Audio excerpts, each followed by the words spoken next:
Tu écris un SMS et tu souhaites mettre en gras certains détails importants. Mais la dure vérité, c'est que tu n'as jamais réussi à le faire. Bah ouais, jamais. Et il y a une bonne raison à cela. SMS est l'abréviation de Short Message Service, et tu le sais, cela sert pour envoyer tes petits messages numériques, comme sur Messenger par exemple. Mais il ne te permet pas de faire du formatage de texte, comme tu pourrais le faire avec d'autres applications. Au lieu de cela, tu n'as accès qu'à un alphabet très restreint pour envoyer ce genre de texte.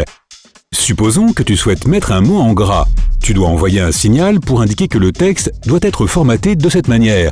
Une façon de le faire est d'utiliser le HTML. Tu peux utiliser le code approprié comme ceci. Et c'est tout. Mais cela signifie qu'il faut utiliser 7 caractères pour mettre l'accent sur un seul mot.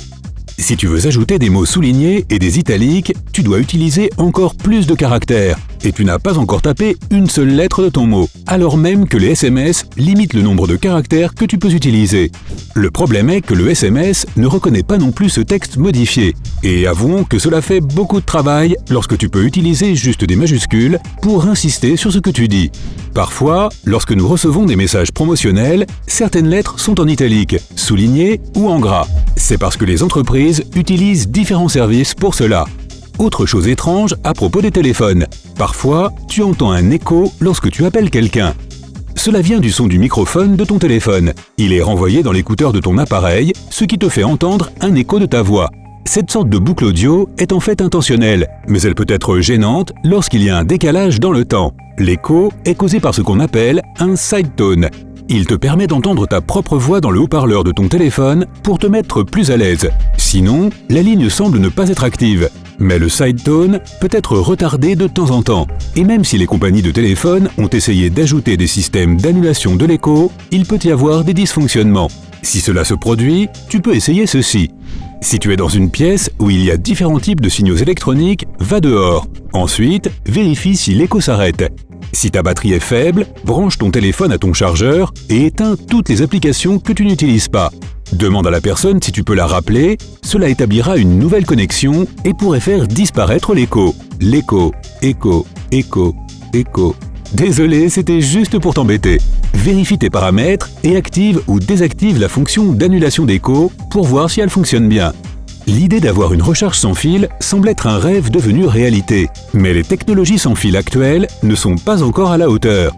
Lorsque les chargeurs sans fil ont fait leur apparition, tu devais placer ton téléphone sur un tapis de chargement qui était ensuite branché avec un fil. Le tapis transmettait l'énergie à ton téléphone une fois qu'on avait déposé l'appareil dessus. Mais lorsque tu soulevais ton appareil du tapis, la charge s'arrêtait. Cela dit, quand quelqu'un pense à sans fil, la première chose qui lui vient à l'esprit, c'est Wi-Fi, n'est-ce pas? Nous n'avons pas besoin de mettre nos téléphones sur un routeur pour avoir accès à Internet. Le Wi-Fi fonctionne partout dans ta maison. Et en termes de liberté de mouvement, les câbles de recharge sont beaucoup plus pratiques. Ils sont plus rapides et plus efficaces pour recharger ton téléphone. Il faut parfois moins de 2 heures pour qu'un téléphone passe de 0 à 100% de charge de batterie sur un chargeur filaire. Mais avec un chargeur sans fil, cela peut prendre plus de 3 heures. La différence de temps n'est pas très importante, mais un chargeur sans fil consomme aussi plus d'électricité. En effet, une partie de l'énergie va s'envoler sous forme de chaleur. Certains des derniers téléphones te permettent de les recharger à quelques mètres de distance, mais cela signifie qu'ils mettent encore plus de temps tout en gaspillant plus d'électricité.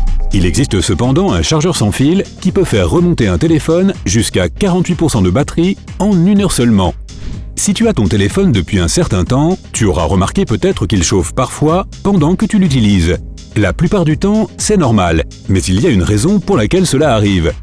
Dans ton téléphone, il y a un processeur comme celui que tu as dans ton ordinateur. Lorsque le processeur de ton téléphone fonctionne normalement, il génère de la chaleur et il produit plus de chaleur lorsqu'il travaille plus. Les ordinateurs de bureau et les ordinateurs portables utilisent différents matériels pour se refroidir. Mais ces équipements sont souvent très encombrants et ne tiendraient certainement pas dans un téléphone. Les fabricants ont donc conçu les puces de manière qu'elles ne génèrent pas de chaleur extrême. Elles fonctionnent généralement bien, à moins que tu ne joues à des jeux pendant trop longtemps. Dans d'autres cas, la chaleur peut être un signe d'un problème avec la batterie. Cela me rappelle que tu dois éviter d'acheter une batterie de rechange. Le remplacement des batteries coûte cher, c'est pourquoi certaines personnes choisissent la solution du marché d'occasion. Les batteries au lithium-ion ont une protection qui les empêche de se surcharger. Mais cette protection peut ne pas fonctionner dans les batteries de contrefaçon, ce qui les fait chauffer, gonfler et même prendre feu. Parfois, les gens laissent tomber leur téléphone d'un bâtiment et rien ne leur arrive. Mais d'autres fois, tu gardes ton téléphone dans ta poche toute la journée et lorsque tu le sors, ton écran est cassé juste comme ça. Selon le directeur du laboratoire de verre du MIT, oui, cet endroit existe vraiment, le verre peut supporter une importante pression ou compression. C'est pourquoi lorsqu'un téléphone tombe à plat sur le sol, face contre terre, il survit. Mais il n'aime pas la tension. Qui aime cela remarque. Pour les téléphones, les fabricants préfèrent utiliser du Gorilla Glass. Sa fabrication le rend résistant aux chocs et aux rayures. Mais il est difficile de fabriquer un type de verre incassable qui soit parfait pour toutes les situations. Si tu fais tomber ton téléphone face contre terre sur un trottoir en béton, il devrait survivre. Mais si tu le laisses tomber sur un coin de table et qu'il atterrit sur le bord, eh bien, alors il te faudra un nouvel écran. Ces dernières années, la plupart des entreprises ont enlevé le bouton Home de leur téléphone pour faire de la place à des écrans plus grands. Mais ce n'est pas la seule raison pour laquelle elles l'ont fait.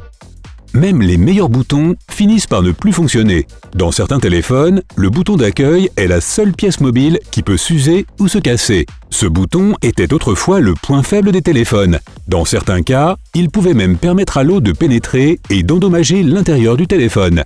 Il a fallu quelques années pour mettre au point des boutons sans contact physique sur lesquels les utilisateurs pouvaient encore appuyer et sentir le clic. Mais cette fonction n'a pas duré très longtemps et les entreprises ont rapidement complètement supprimé les boutons. Ils ont fait plus de place pour l'écran et ont facilité la navigation sur le téléphone.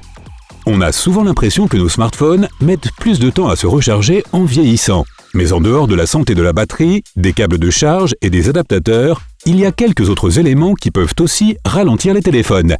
Jouer à des jeux et regarder des vidéos sur ton appareil pendant qu'il se recharge peut faire que tu utilises la charge de ta batterie plus rapidement que sa capacité de recharge. Il se peut aussi que ton téléphone soit surchargé à cause d'un tas d'applications qui tournent en arrière-plan. Ces applications épuisent ta batterie et ton téléphone se recharge donc très lentement.